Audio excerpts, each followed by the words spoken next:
안녕하세요, 하슬라중학교 여러분. 미술교사 이충인입니다. 1강은 고우가 화가가 되기 전까지의 이야기를 담아봤습니다. 자, 오늘은 이 2강부터는 화가가 된 이후 고우의 삶과 그림을 보여드리도록 하겠습니다. 오늘도 중간중간에 퀴즈가 있으니까 집중해서 들어주면 고맙겠습니다. 제2장 녹색 요정. 녹색 요정? 녹색 괴물도 아니고 녹색 요정이 뭘까요? 2강을 재밌게 보고 나면 녹색 요정이 무엇이고 고우에게 얼마나 큰 의미가 있는 것인지 알 수 있을 겁니다. 자, 드디어 고우는 화가가 되었습니다. 전 시간에 고우의 화가가 되기 전 꿈에 대해서 말했었죠? 고우의 원래 꿈이 뭐였죠? 예, 맞습니다. 바로 목사님이었습니다. 신학대학교에 들어가려고 했지만 잘 되지 않았고 가난한 사람들을 찾아다니면서 복음을 전파했었다고 했죠. 고우의 신앙심이 그렇게 약하지는 않았었나 봅니다. 고우는 화가가 된 이후에도 이전처럼 가난한 사람들을 찾아다니면서 그들을 관찰하고 그림을 그렸는데요. 이는 다른 화가들과는 많이 달랐습니다. 자, 일단 그때 그렸던 그림, 바로 이런 그림을 그렸습니다.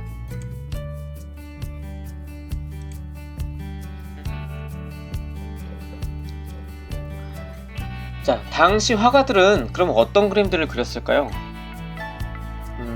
보통은 신화, 영웅, 위대한 역사의 현장, 뭔가 이런 대단한 것들을 그리려고 노력을 했죠.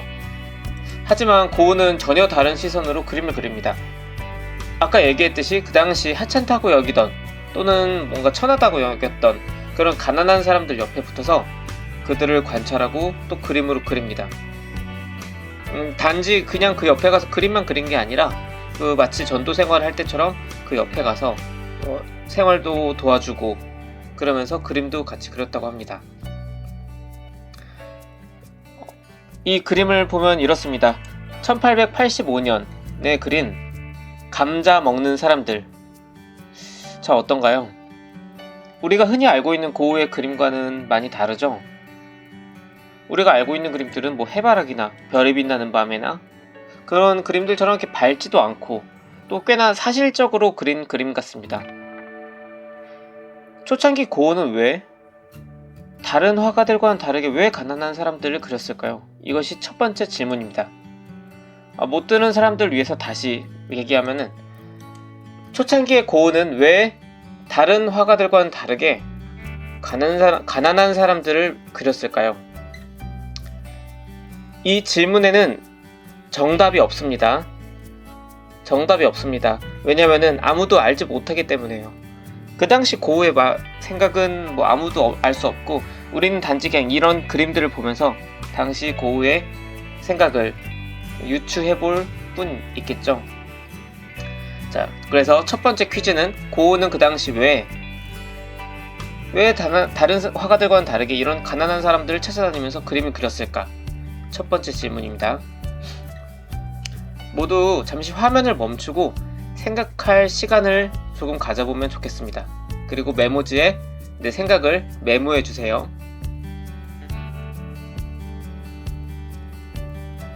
자, 넘어가겠습니다. 자, 그러던 어느 날 테오에게 편지 한 장이 날아오게 됩니다. 자, 여기 테오가 누구였죠? 네, 맞아요. 아버지 이름도 테오였지만 여기서 아버지를 말하는 게 아니었겠죠. 그 편지를 나누던 동생, 바로 동생 테오에게서 편지가 한 장이 옵니다. 편지에는 이렇게 쓰여 있었습니다. 빈센트 형, 내가 이번에 잠깐 파리에 가는데 거기서 형을 좀 만날 수 있을까? 자신의 사랑하는 동생이자 후원가였던 그 테오가 얼굴을 보자는데 당연히 가야겠죠. 고우는 다시 파리로 떠납니다. 다시 향한 파리에는 그 전에 일만 했을 때는 볼 수 없었던 그 당시에 파리에 아주 핫했던 두 가지가 있었습니다. 두 가지. 자, 바로 그 첫 번째가 이것입니다. 자포니즘. 자포니즘이 뭘까요? 자포니즘. 우선 단어만 보고 좀 유추를 해볼까요? 머릿속에 자포니즘이란 단어와 비슷한 단어가 뭐가 있을까 생각을 잠시 해보도록 하겠습니다.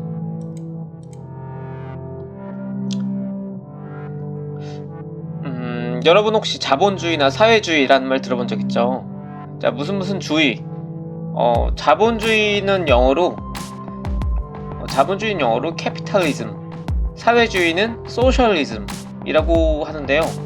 둘 다 끝에 무엇 이즘으로 끝나죠. 마치 여기 나온 자포니즘처럼. 자, 우린 이 공통점으로 대략 유추를 해볼 수 있을 것 같습니다. 이 이즘이란 것은 무슨 주의라는 걸 얘기하는 것 같아요. 그럼 이 주의라는 건 뭘까요? 뭐 얘들아 주의를 둘러봐, 아니면 뭐 이런 주변을 얘기하는 걸까요? 아니면 뭐 소매치기 주의, 이런 조심한다는 주의를 뜻하는 걸까요? 여기서 이즘의 주의는 사전적 의미로는 이렇게 얘기한다고 합니다. 어떤 체계화된 사상이나 이론들을 주의라고 한다고 합니다. 말이 조금 어렵죠? 우린 이 단어를 이미 알고 있고 사실 많이 들어봤어요. 어디에서? 웹툰에서. 그 저작권 때문에 얘긴 하기 어렵지만 모두가 알잖아요. 그 웹툰 외모 땡땡주의. 선생님은 저작권 보호법을 아주 잘 지키고 있습니다. 자, 바로 다시 본론으로 들어와서, 그럼 이 자포니즘이라는 건 대체 이 이즘 앞에 뭐가 붙은 걸 추구하는 이런 다시 자, 이 자포니즘이라는 거는 그 이즘 앞에 붙은 무언가, 그 단어를 추구하는 이론 같은데요. 대체 뭘까요? 자포니? 제폰. 뭔가 무언가랑 아주 유사하죠? 재팬? 예, 맞습니다. 자포니즘이라는 건 사실 1800년대 후반부터 유럽에서 유행했던 일본 문화 또는 일본 문화를 따라하려는 그런 운동인데요. 정말 많은 예술가들이 이 자포니즘의 영향을 받았습니다.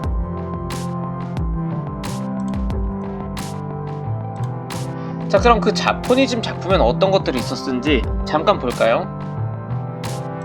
자, 이 작품들은 모두 판화 작품입니다. 그것도 나무판을 이용한 목판화 작업이죠. 그런데 색이 여러 개죠.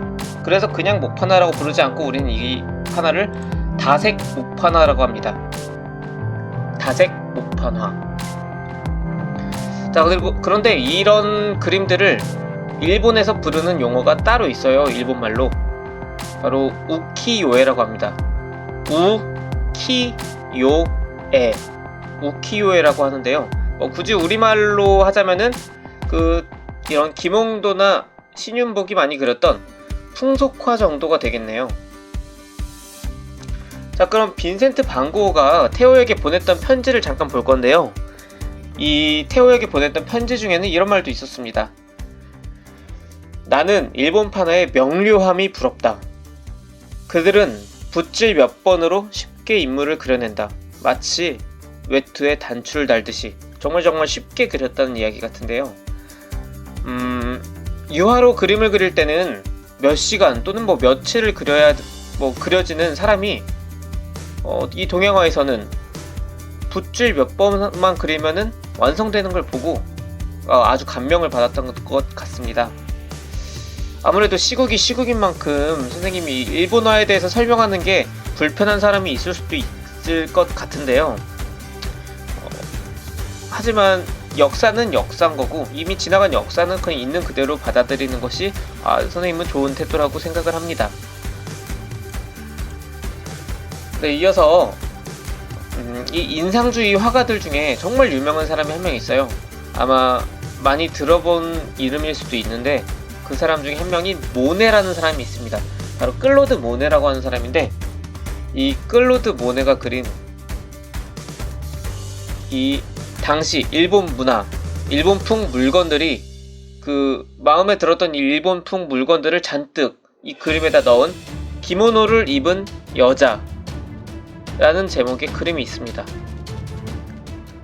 조금 더 얘기를 하자면, 사실 여기에 나온 이 노란머리의 주인공은 사실 이 클로드 모네의 아내라고 해요. 자, 당시 얼마나 유행을 했었는지 벽에는 잔뜩 일본풍의 부채들이 전시가 되어 있고, 자신의 아내에게 이런 기모노, 일본의 전통 의상을 입혀놓기도 했죠.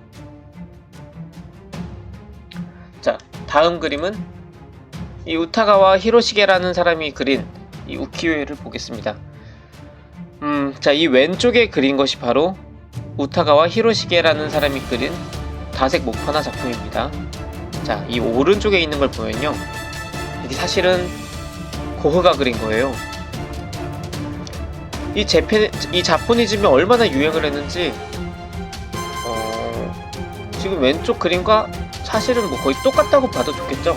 똑같은데 이 테두리를 보면은 이 프레임이 뭔가 신기한 게 원래 원작에는 없던 것이 씌워져 있습니다. 마치 색깔로 보자면은 그 나루토에 나오는 그 무슨 족자 같은 그런 느낌이 나는데요. 한자 같은 것들도 보여요. 이 한자가 과연 고흐가 이 한자를 알고 썼을까? 선생님이 보기에는 그냥 아마 그 보이는 한자들을 좀 따라서 쓴 게 아닌 좀 그린 것 같다는 그런 느낌이 들긴 합니다. 그 다음은 안도 히로시게라는 사람이 그린, 사실 그린 건 아니죠. 목판하니까 팠겠죠. 파서 찍었을 텐데, 이 우키요에와 오른쪽에 있는 빈센트 반 고흐가 그린 일본풍의 이 꽃이 핀 자두나무라는 작품을 보겠습니다. 똑같아도 너무 똑같아요. 이 정도면은 보고 감명을 받아서 또는 영감을 받아서 그렸다기보다는 베꼈다고 하는 표현이 더 정확할 것 같습니다. 이것도 마찬가지로 왼쪽과 오른쪽에 이 족자 형식처럼 그 뭔가 원작에는 없는 테두리가 있고 거기에 또 한자가 잔뜩 쓰여져 있어요. 자, 마지막으로 이 탕기 아저씨의 초상을 볼 건데요. 자, 우리가 이 자포니즘을 배우기 전에 이 탕기 아저씨의 초상을 봤다면은 사실은 탕기 아저씨밖에 안 보였을 거예요. 자, 근데 이제는 다르죠. 이게 아는 만큼 보인다고. 우리는 그 당시에 이 자포니즘이 얼마나 유행을 했었는지를 배웠습니다. 자, 그러면 이제 탕기 아저씨가 아니라 이 탕기 아저씨 뒤에 있는 걸려있는 작품들이 보일 거예요. 자, 이 왼쪽에는 가부키 화장을 한 것 같은 그런 여자의 그림이 있고, 그 위에는 아마도 확실하진 않지만 아마도 후지산을 그린 그림이 아닐까요? 그 오른쪽 위에는 아주 일본풍의 그 벚꽃이 피어있는 그림이 있고, 오른쪽 아래에도 보면 기모노를 입은 여자의 그 모습이 담긴 그림이 있죠. 이 오른쪽 아래에 있는 그림은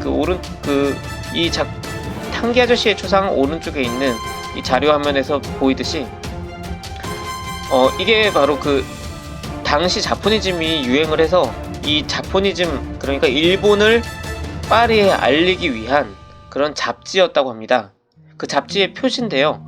그 표지에 있는 이 기모노를 입은 여자 그림을 보고 따라 그렸다고 그렇게 볼 수 있겠습니다. 자, 자포니즘에 대해서는 여기까지 말하고, 그 당시에 유행했던 게 선생님이 처음에 말했듯이 두 가지였다고 했습니다. 그 첫 번째가 바로 자포니즘이었고, 자, 지금부터는 그 두 번째 유행했던 것에 대해서 좀 보도록 하겠습니다. 자, 이것은 녹색 요정이라고 불렸습니다. 그게 뭔지 보기 전에 고흐가 했던 이 말을 잠깐 보고 가겠습니다. 빈센트 반 고흐가 이렇게 얘기했습니다. 노란 높은 음에 도달하기 위해서 나 스스로를 좀 속일 필요가 있었다. 아직은 무슨 말인지 잘 이해가 되질 않네요. 이 수업을 천천히 따라가다 보면은 저 말이 결국에는 이해가 될 겁니다. 자, 그럼 여기서 갑작스럽게 두 번째 퀴즈. 유럽에서 아주 크게 유행했던 일본풍 문화 운동을 뜻하는 말입니다. 1800년대 후반에서 꽤 오랜 시간 유행을 했었는데요. 이 일본풍의 문화 운동, 이것은 무엇일까요? 자, 세 번째 퀴즈. 자, 1800년대 일본에서는 여러 색이 나오도록 찍는 목판화, 즉 다색 목판화 작업을 많이 했었다고 했습니다. 그리고 이것을 부르는 용어가 있었습니다. 일본어예요. 자, 이 용어는 뭘까요? 자, 힌트를 주자면 한국에서는 이것을 풍속화라고 한다고 했습니다. 약간 다르긴 한데 의미가 풍속화에 가장 가깝습니다. 자, 이것은 과연 무엇일까요? 자, 잘 기억이 나지 않는다면은 일단 수업을 처음부터 끝까지 전부 다 듣고 나서 그 부분을 잠깐 돌아가서 확인해 주는 것도 좋을 것 같습니다. 자, 도대체 이 의미가 뭔지 모르겠네요. 노란 높은 음에 도달하기 위해서 나 스스로를 좀 속일 필요가 있었다. 일단은 넘어가도록 하겠습니다. 잘 기억해 두세요. 자, 말이 너무 길었습니다. 고흐의 그림을 좀 볼 건데요. 자, 카페 테라스 위 낙트. 영어는 아닌 것 같고 뭐 네덜란드어 아니면 독일어 같이 보이는데요. 밤의 카페 테라스라는 뜻일 것 같습니다. 뭐 제목에서 보이듯이 카페를 그린 것 같고요. 또 시간대는 저녁이나 이른 밤 정도가 될 것 같습니다. 그 오른쪽은 실제 그 파리의 모델이 되었던 카페 사진인데요. 자, 한 가지 묻겠습니다. 퀴즈 아닙니다. 여기서 가장 눈에 띄는 색깔이 뭘까요? 잠깐 좀 보도록 하겠습니다. 자, 여기서 메인이 되는, 가장 주가 되는 색 두 가지만 한번 뽑아보도록 하겠습니다.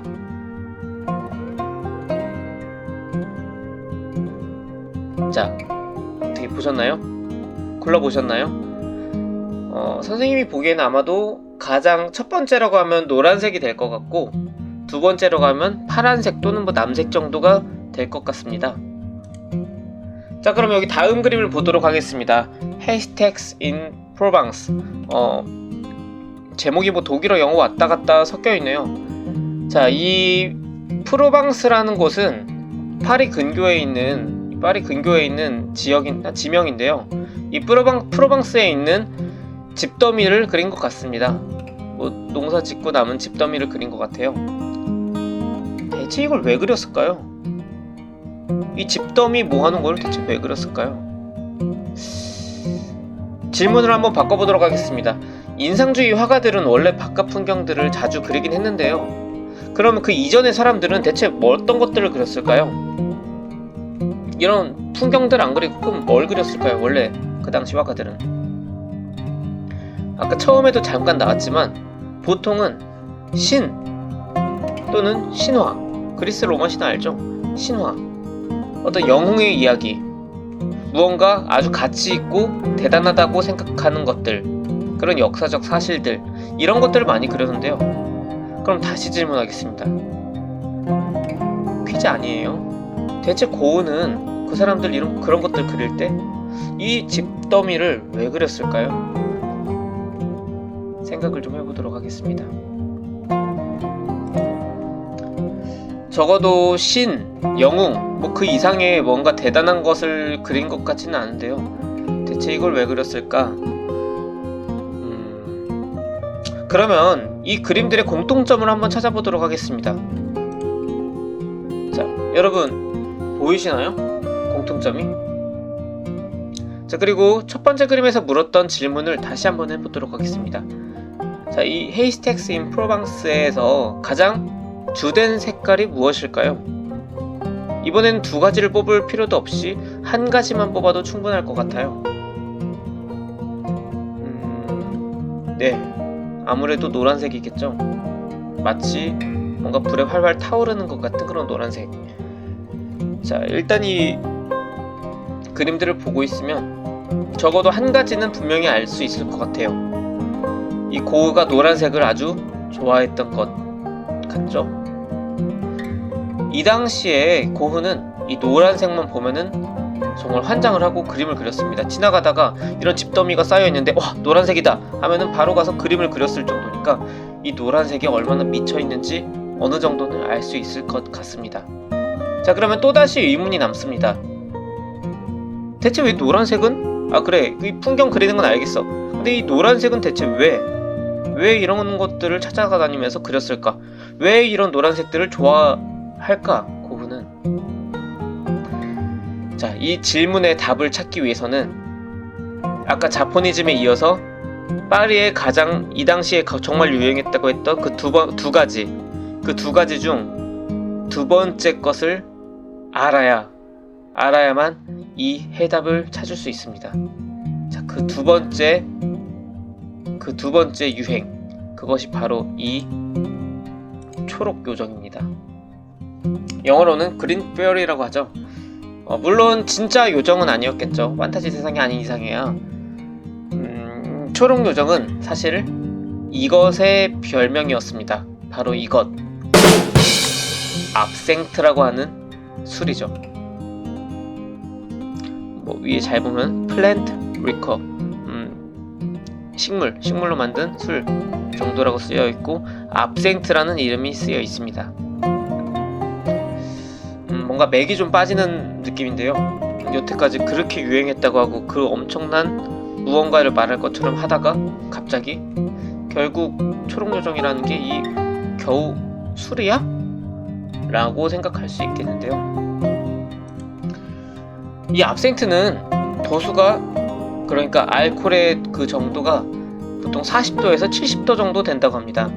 불 붙이면은 불이 붙는 정도의 술이에요. 그리고 이 70도 정도 되는 술을 정말 이 한 병을 정말 쭉쭉쭉쭉 마셨다가는 아마 식도가 다 타버릴 거예요. 그 정도로 아주 독한 술입니다. 원래 우리나라에서는 이 술이 수입이 안 되었었는데요. 지금은 어떨지 모르겠네요. 전에는 수입이 안 됐었는데요. 근데 그 이유가 이 재료 때문이에요. 이 압생트의 재료 때문인데, 과연 보통 술들은 뭘로 만들까요? 우리나라의 술을 예로 들어보면 막걸리는 보통 쌀로 만들죠.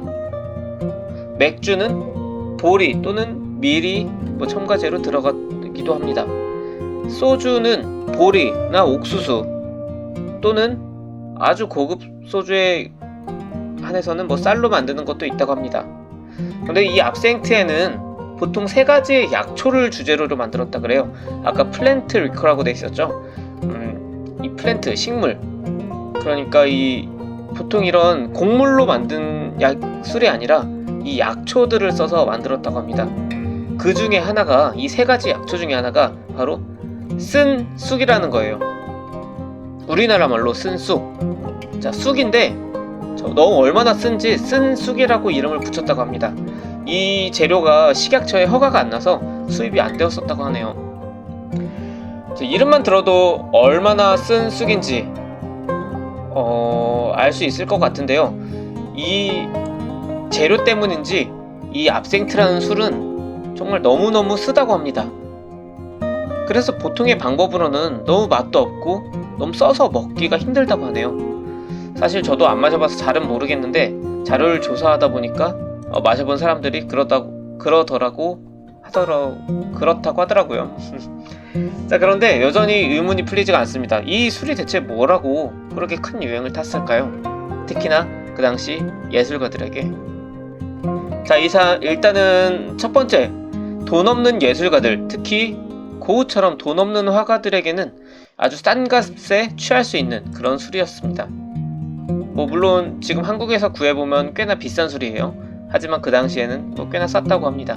근데 이렇게 그냥 싸기만 하다고 그게 전부일 리는 없겠죠. 그 정도로는 유행을 그렇게나 선도할 수 없었겠죠. 자, 이게 그렇게 유행을 탔던 건 바로 이 두 번째 이유 때문인데요. 이 마시는 방법이 꽤나 특이합니다. 자, 이 사진을 볼게요. 자, 이 술을 마실 때는 이 압생트를 잔에 이렇게 사진처럼 조금 따라 놓습니다. 아까 말했죠. 이 술은 너무나 써서 그냥 마시기엔 너무 힘들다고. 그래서 어떻게 하느냐, 위에 스푼을 하나 걸쳐 놓습니다. 스푼인데 그 구멍이 아주 많이 뚫린 그런 스푼을 하나 올려놔요. 그리고 그 위에 각설탕을 하나 올려놓습니다.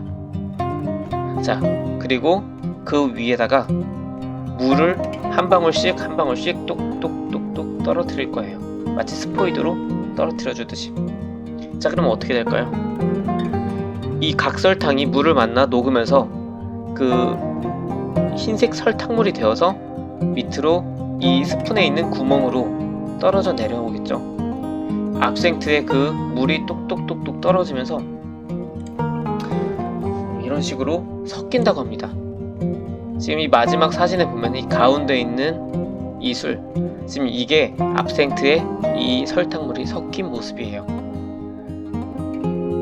마셔본 사람들에 의하면은 이 설탕물이 한 방울씩 똑똑 떨어질 때마다 이 압생트, 이 초록색의 압생트와 섞이는데 마치 흰색 안개가, 에메랄드빛 안개가 피어오르듯이, 뭔가 안개가 피어오르듯이 술이 변한다고 합니다. 그러면서 색깔이 이런 에메랄드 빛깔로 바뀌는데 그때 당시에 이 사람들은 이 술을 보면서 정말 너무 아름답다, 너무 낭만적이고 환상적이다, 이렇게 생각을 했다고 해요. 자, 이 에메랄드 빛깔의 낭만적인 술, 이 술이 바로 그 당시에 파리를 휩쓸었던 두 번째 유행이었습니다. 자, 이게 얼마나 유행했는지 화가들이 그린 그림으로 잠깐 볼게요. 당시의 첫 번째 그림은 당시의 화가 장 베라드라고 하는 화가가 그린 압생트 드링커스라고 되어 있네요. 자, 압생트를 마시는 사람 정도가 되겠네요. 자, 여기에 보면은 당연히 이 앞에 있는 초록색 병이 압생트가 되겠죠. 자, 그리고 여기 이 병에 담긴 초록색과 잔에 담긴 초록색이 조금 다르다는 걸 알 수 있습니다. 아까 마시는 방법 얘기할 때처럼 앞에 병에 들은 압생트는 훨씬 더 선명한 초록색을 띠고 있고, 뒤에 있는 이 잔에 담긴 압생트들은 에메랄드 빛깔을 하고 있는 걸 알 수 있습니다. 자, 또 하나 보겠습니다. 두 번째, 빅토르 올리비아라는 사람이 그린, 빅토르 올리비아가 아니라 빅토르 올리바네요. 이 빅토르 올리바라는 사람이 그린 The Green Fairy occasionally visit around the holidays. 번역을 하자면은 녹색 요정은 가끔 휴일쯤에 방문한다 정도가 되겠네요. 여기에 나와 있는 이 녹색 요정의, 반투명한 녹색 요정의 모습도 아마도 압생트를 뜻하는 것 같습니다. 지금 여기에 뭔가 술에 취한 건지 고민하고 있는 건지 보이는 이 사람의 앞에 녹색 잔이 하나 있을 거예요. 자, 그렇듯이 아마도 압생트 마시는 사람을 뜻하는 그런 그림인 것 같습니다. 자, 이 사람들 못지않게 훨씬 더 많은 양의 압생트를 고흐가 마셨습니다. 자, 고흐는 이렇게 술을 부어라 마셔라 계속 했는데요. 자, 그 결과 어떻게 되었을까요? 사실 이렇게 마셨으면은 이 이후의 과정은 하나밖에 없죠. 바로 당연한 결과지만 알코올 중독에 걸려버립니다. 그것도 매우 심각하게요. 그리고는 갑작스럽게 이사를 준비하게 됩니다. 바로 이곳, 여기 지금 프랑스 파리가, 북부에 프랑스 파리가 있습니다.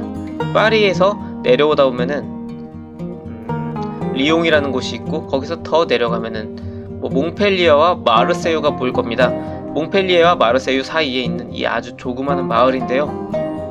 자, 여기가 바로 아를이라고 하는 곳입니다. 이 아를에 대체 무엇이 있길래 갑자기 이사를 갔을까? 자, 궁금해지는데요. 사실 이유는 여러 가지 있었겠지만 파리의 물가가 비쌌을 수도 있고, 아니면 그냥 좀 한적한 곳으로 옮겼을 수도 있고, 그런데 합리적인 의심을 하다 보니까 이곳에 뜻하지 않은 뭔가가 하나 있더라고요. 바로 압생트를 생산하는 그 술을 만드는 장소가 바로 여기에 있었다고 합니다. 이곳 저곳에 있었어요. 몇 군데가 있었는데 그 중에 하나의 양조장이 이 아르에 있었다고 합니다. 아마도 더 싸고 좋은 압생트를 마음껏 마실 수 있었겠죠? 자, 그리고 앞으로 고흐는 이 아르에 머무르면서 아주 많은 그림들을 그릴 거예요. 자, 다시 한번 아까 나왔던 고흐의 말을 읽어보고 끝내도록 하겠습니다. 노란 높은 음에 도달하기 위해서 나 스스로를 좀 속일 필요가 있었다. 아직까지도 이 말의 의미가 잘 이해가 되지는 않습니다. 아마도 3장에서는 이 말의 비밀이 풀리게 될 거예요. 자, 2장은 여기까지입니다. 어떻게 재밌게 보셨나요? 이제 3장에서는 본격적으로 알코올 중독에 걸린 고우의 작품들을 보게 될 거고, 왜 이렇게 노란색에 집착하는지에 대한 이야기가 펼쳐질 겁니다. 자, 마지막으로 퀴즈를 내겠습니다. 네 번째 퀴즈. 이 녹색 요정이라는 것은 이것의 별명이었습니다. 이것은 술의 이름인데요. 이 술은 무엇이었을까요? 자, 마지막 다섯 번째 퀴즈. 자, 이 녹색 요정은 마시는 방법이 참 특이했습니다. 사실 이 술을 마시는 방법은 아주 다양해요. 현대에 와서는. 어쨌든 이 당시에 이 술을 아주 환상적으로 마셨던 그 방법을 선생님이 가르쳐 줬습니다. 그 방법을 가르쳐 주시면 되겠습니다. 첫 번째 강의에서 얘기했지만 사실 이런 짜잘하고 의미 없어 보이는 이런 잡지식들이 여러분 머리, 뇌속에 붙으면서 정말 이 기억이 잘 사라지지 않도록 만들어 줄 거예요. 그러니까 오늘도 이 5가지의 문제가 나갔습니다. 이 다음 5가지의 문제를 과제 제출방에 내주시면 되겠습니다. 자, 그럼 다음 시간에 봐요.